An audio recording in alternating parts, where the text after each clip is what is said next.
Hello, and welcome to the latest episode of the Book of Refugees podcast. Today I'm joined by Mary Howarth, Director of the Office of Philanthropic Partnerships and Alumni at the University of York. Hi Mary, welcome to the podcast. Hello, thank you for having me. You're welcome. Mary, let's start with what is the Office of Philanthropic Partnerships and Alumni, or OPPA for short? It is a bit of a mouthful. We essentially raise money for the university for a whole host of projects and initiatives from individual donors, from businesses, from charitable trusts and foundations. And then the alumni bit of our work is looking after all of our graduates. We've got about 178,000 of them now around the world, and we keep them engaged and involved in the life of the university wherever they may be in the world. 178,000 graduates, I suppose, yes, 60 years, yeah. It's a lot, isn't it, when you think about it? So, Mary, the University of York, founded on the principle of inclusivity, and it's now home to students from over 150 countries.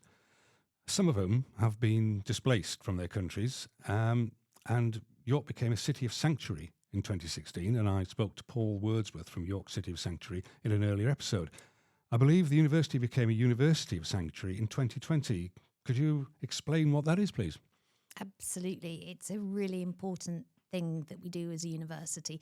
It's about supporting students seeking asylum in the UK. It's about providing access to scholarship funding and an opportunity to study here. I don't know if you know much about the status of students seeking asylum, but they're not able to apply for any sources of funding. There's absolutely no funding available to them. They can't apply for student loans, unlike people who've got refugee status. And so it provides a lifeline, really. It provides funding, provides the opportunity to come and study at the university. So as a University of Sanctuary, we commit to providing a certain number of scholarships each year and to providing all of the other support that we need to around that. So, you've said who the university supports, which is students who are unable to get funding in any other way. So how does it support them in general? Well, it could be anything. So I think we sort of start off by offering the fee waivers and then match the university's fee waivers with the scholarship funding. And then we support students to go through that sort of application process. Sadly, we can't always support every student that applies to the university, but we will also try and endeavour to offer kind of other alternative pathways for those students. We offer 2 undergraduate scholarships and 1 postgraduate scholarships, and it's often the case with the postgraduate scholarships that those students might be travelling with dependents.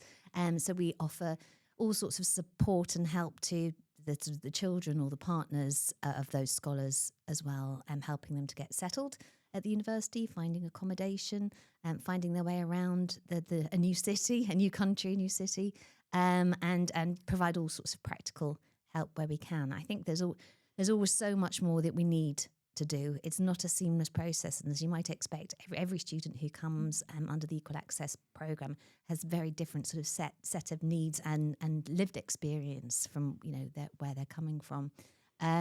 So yeah, we provide a lot of care and practical support as well as the financial support. And I know from talking to Paul that you're working in collaboration with York City of Sanctuary. Absolutely. We couldn't do it without York City of Sanctuary. Refugee Action York is also another important organisation. And of course, City of York Council. So yeah, it's a very collaborative approach that we take to ultimately give these scholars the best possible start, and not just the start, but ensuring that once they're here, that they're sort of settled and can live and thrive in their community or whichever community they choose to be part of, both in the city and the university. So, a question I'm sure a lot of people would ask, why does the university do this? What benefit does this give to the university? Oh gosh, multiple benefits. I mean, it's absolutely the right thing to do. And we have a responsibility. We feel a deep responsibility. As you said, those kind of foundational values of the university still really, really ring true today. So it's an expression of those values, and it's really critically important that we do that. But as you know, from being on the campus here, an international and diverse community it enriches everybody. That's what universities are about, and we get so much joy, delight, benefit. We learn as a consequence of having a really diverse student community. Of course, that's should go without saying, Yeah. really. But it's a question I'm sure people who are listening to this, who maybe outside the university community, would ask. So I know that the Centre for Applied Human Rights plays quite a big part in this. Could you just elaborate on that a little? Yeah, so as you said, we became a University of Sanctuary back in 2020, and part of that sort of, I suppose, it's accreditation process to be part of this Universities of Sanctuary network was that we have to offer and want to offer scholarship provision. But as you're aware, we have for many years, I think it's about 15 years now, had something called the Centre for Applied Human Rights here at the university, which supports human rights defenders and offers 3-month or 6-month sort of fellowship programs here as sort of a means of respite for human rights activists from all over the world. And they will sort of come and be part of a community, and they're often hosted by members of staff here at the university, and they receive money in the form of fellowship to be here as part of the Centre for Applied Human Rights.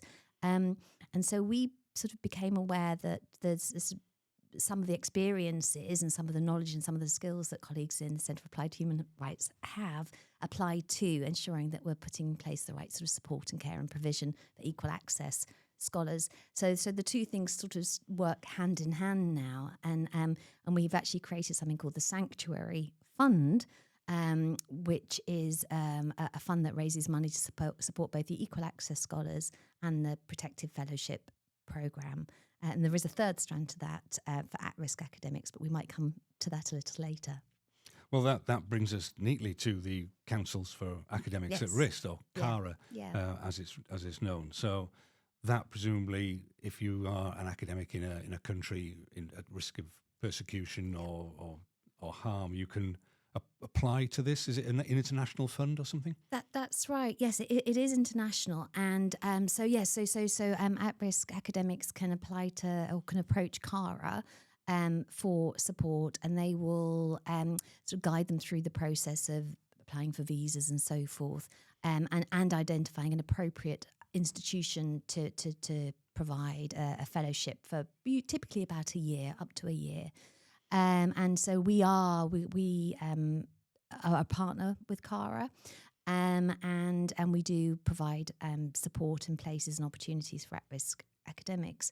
And so, that's an important third pillar of the Sanctuary Fund. Whilst we know on an annual basis how many scholars are likely to be coming through to the university, or how many people might be coming through the Protected Fellowship Scheme, the support for at-risk academics is probably a little bit more reactive or ad hoc, and often in response to some terrible global conflict, and we'll be approached by CARA to make sure that there's both an academic fit and that we have funding available to support the at-risk academic. So it's not every year that we have an at-risk academic here, and in fact I think a colleague has just sort of coming to the end of their fellowship in the Department of Chemistry at the moment. But it's a really wonderful thing to be able to do when we can. There's just never quite enough money to do everything as much as we would want to. But it's so the CARA is that it's like a United Nations thing or something, or is it? I'm not sure. I mean, it's a charity, so it's right. so CARA themselves raise their own funding, and they'll provide some. They obviously have sort of costs and overheads and so on, and they provide all their expertise in supporting the academics to find an institution and go through the processes of applying to come to the UK.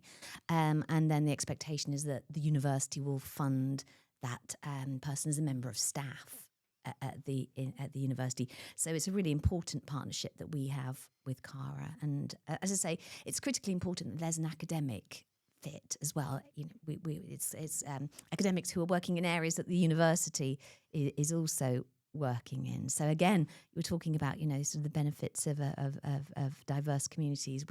We gain so much from working with some of the Cara fellows who've been at York over the years. So Cara must sort of operate in war zones and things like that, really. Yes, absolutely. And we've had, as is the case with our equal access program in recent years, academics from Syria, from Afghanistan, as you might expect, and Ukraine. In fact, most recently, we had several Cara fellows who were supported in linguistics, who had to flee Ukraine.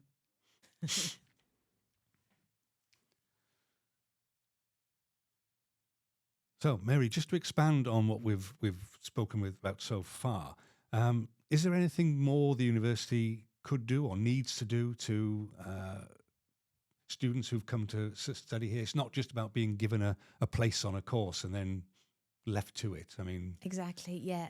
Yes. Being displaced. Yes, definitely. So we have we're just into our sort of second phase of being a university of sanctuary, and at the end of our sort of first phase, we submitted a list of all the things that we'd done and all the things that we intend to do as a university of sanctuary, because we're always learning. And I think over the past few years, we've really come to recognise that it's not just about providing the equal access scholarship, which is the name of the scholarship that our asylum-seeking students receive, but it's ensuring that our students thrive and then can progress after their time at York, which is exactly the approach we would take with our sort of home students. And I think it's particularly important with our students and their dependents who are seeking asylum in the UK. So, of course, we support in lots of practical ways and help people to seek refugee status and all of those kind of practical things. But we need to be really mindful around requests for leave of absence, for instance, and particularly if students are suffering any kind of trauma from their experiences, or if their family members, which is often the case, are experiencing any sort of mental health or well-being issues, that will have an impact on the scholar, and we need to be very, very mindful of the support that we give. And we might need to sort of slightly adapt our systems. It was really interesting to me that we were working with a scholar several years ago who had come from Afghanistan and with dependents, and he wanted to live in Leeds. It just suited him much more. There was a community in Leeds that he felt more comfortable with, and so then we have to be mindful of practical things like transportation costs and so on. So we have to take each case individually and ensure we have all the support that's required. But I think just more generally raising awareness across the staff community and informing academics who might be supporting or supervising some of these students about the circumstances under which the students have come to us from is really, really important.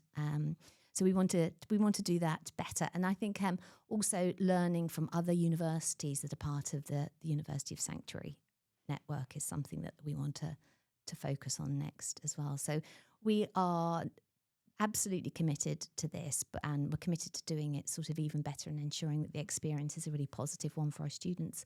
And then on the progression side of things, we would love to be able to expand the postgraduate support that we can provide for students who are unable to sort of change their refugee status and apply for funding. Being able to offer sort of master's level funding would be something that we would love to do, because otherwise, the pipeline sort of ends there for them on completion of their undergraduate degrees. So it just occurred to me that, of course, the students can come on this program, and they can apply for asylum whilst they're studying. Yeah. What happens if it's turned down?